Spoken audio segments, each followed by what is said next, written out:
Magandang gabi mga kapuso. Ako po inyong Kuya Kim magbibigay sa inyo ng trivia sa likod ng mga trending na balita. Gumuhit ang takot sa isang pamilya mula sa Negros Occidental. Sa kanila kasing biyahe pa uwi, huli sa dashcam ng kanilang sasakyan ang pagguhit sa langit ng isang napakalakas na kidlat. Gumapang ang takot kay Emma at sa misis nitong si Tony habang binabaybay kasi nila kahabaan ng kalsadang ito sa Hinigaran Negros Occidental. Biglang kubitlat. Sobrang lakas nung tunog. Medyo nabulag din ako noon. Parang naglalaro ka lang ng video games tapos nahagisan ka ng flash. Sa footage na to, na nai-record sa dashcam ni Eman, kita kung paano gumuhit sa kalangitan ng kidlat bago ito tumama sa puno ng nyug sa gilid ng kalsada. Nag-apoy agad yung mga dahon. Ang pinagpapasalamat niya, kahit ilang metro lang ang layo nila sa puno, hindi sila napahamak. More or less 15 to 20 meters lang yung distansya. Hinigpitan ko na yung manubela. Safe naman ho kami lahat. Pero dahil sa insidente ito, ang misis ni Eman na-trauma daw. Medyo nanginginig hanggang pag-uwi namin sa bahay.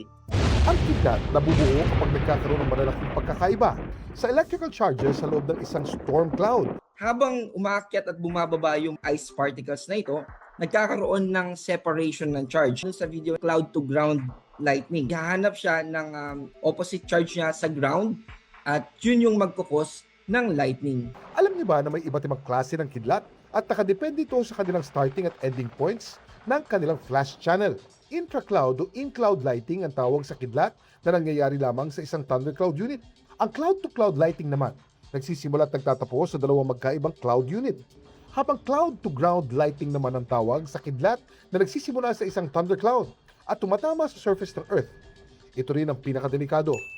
Kahit tumatagal lamang ng 0.01 hanggang 0.1 seconds ang isang lightning strike, ang taglay nitong energy nasa mahigit na 300 million volts at ang peak temperature nito nasa 30,000 sa Kelvin scale o halos 5 beses na mas mainit kaysa sa surface ng araw. Yung electricity po, kayang mag-produce yan ng 100 millions of voltage at kaya niyang pakuluin sa panandaliang time lang yung water na nandun sa puno. And para kumulo yun, kailangan niyang sumabog. Yung mga tuyong parts, yun po yung aapoy. Kapag sa tao naman tumama ang kidlat, maaari itong magdulot ng cardiac arrest, brain damage, o kamatayan.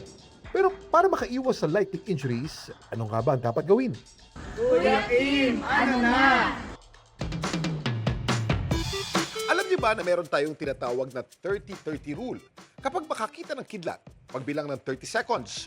Kung makarinig ka ng kulog sa loob ng 30 segundo, pumasok sa loob at manatili muna roon ng 30 minutes. At para maiwasan ang posibleng pagkakuryente sa kidlat habang tayo nasa loob, iwasan muna ang paggamit ng mga electronic gadgets at corded equipment. Huwag munang tatabi sa bintana, pinto at konkretong sahig o pader. Samantala, para malaman ang trivia sa likod ng viral na balita, i-post o i-comment lang, #Kuya Kim, ano na? Laging tandaan, kimportante ang may alam. Ako po si Kuya Kim at sagot ko kayo 24 oras.